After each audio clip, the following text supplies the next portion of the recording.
السلام علیکم ورحمۃ اللہ وبرکاتہ۔ بسم اللہ الرحمن الرحیم۔ نبی کریم صلی اللہ علیہ وسلم کے سیرت کے حوالے سے آج ہم جانیں گے لڑائی کی اجازت۔ 8 سریہ نخلا، رجب 2 ہجری، جنوری 624 عیسوی۔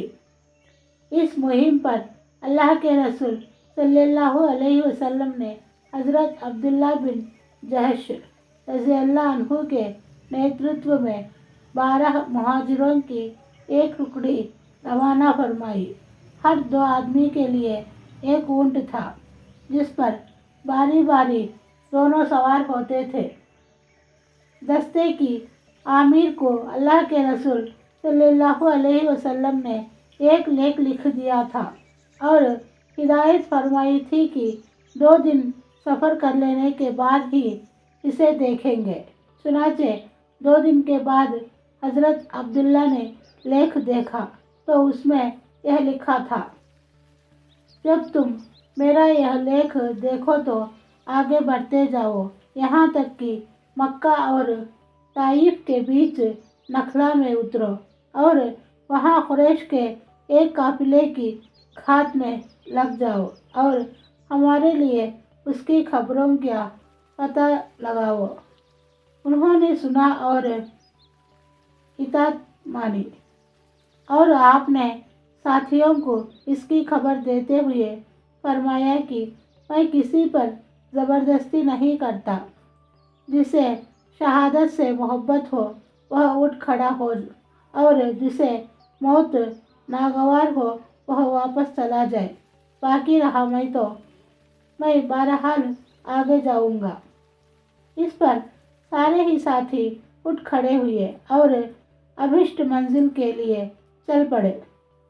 البتہ راستے میں سعد بن ابی وقاص اور عتبہ بن غزوان رضی اللہ عنہما کا اونٹ غائب ہو گیا، جس پر یہ دونوں بزرگ باری باری سفر کر رہے تھے، اس لیے دونوں پیچھے رہ گئے۔ حضرت عبداللہ بن جحش رضی اللہ عنہ لمبا فاصلہ طے کر کے نخلا پہنچ گئے۔ وہاں سے قریش کا ایک قافلہ گزرا، کشمش، چمڑے اور بیاپار کا سامان لیے ہوئے تھا۔ قافلے میں عبداللہ بن مغیرہ کے 2 بیٹے عثمان اور نوفل اور عمرو بن حضرمی اور حکیم بن کسان مغیرہ کے داس تھے۔ مسلمانوں نے آپس میں مشورہ کیا کہ آخر کیا کریں۔ آج حرام مہینہ رجب کا آخری دن ہے، اگر ہم لڑائی کرتے ہیں تو اس حرام مہینے کا انادر ہوتا ہے، اور رات بھر رک جاتے ہیں تو یہ لوگ حرم کی حدوں میں داخل ہو جائیں گے۔ اس کے بعد سب کی یہ رائے ہوئی کہ حملہ کر دینا چاہیے۔ چنانچہ ایک ویکتی نے عمرو بن حضرمی کو تیر مارا اور اس کا کام ختم کر دیا۔ باقی لوگوں نے عثمان اور حکیم کو گرفتار کر لیا، البتہ نوفل بھاگ نکلا۔ اس کے بعد یہ لوگ دونوں قیدیوں اور قافلے کے سامان کو لیے ہوئے مدینہ پہنچے۔ انہوں نے غنیمت کے مال سے خصم 5واں حصہ بھی نکال لیا تھا، اور یہ اسلامی تاریخ کا پہلا خصم، پہلا مقتول اور پہلے قیدی تھے۔ اللہ کے رسول صلی اللہ علیہ وسلم نے ان کی اس حرکت کو پسند نہیں کیا اور فرمایا کہ میں نے تمہیں حرام مہینے میں لڑنے کا حکم نہیں دیا تھا، اور قافلے کے سامان اور قیدیوں کے سلسلے میں کسی بھی طرح کے پریوگ سے ہاتھ روک لیا۔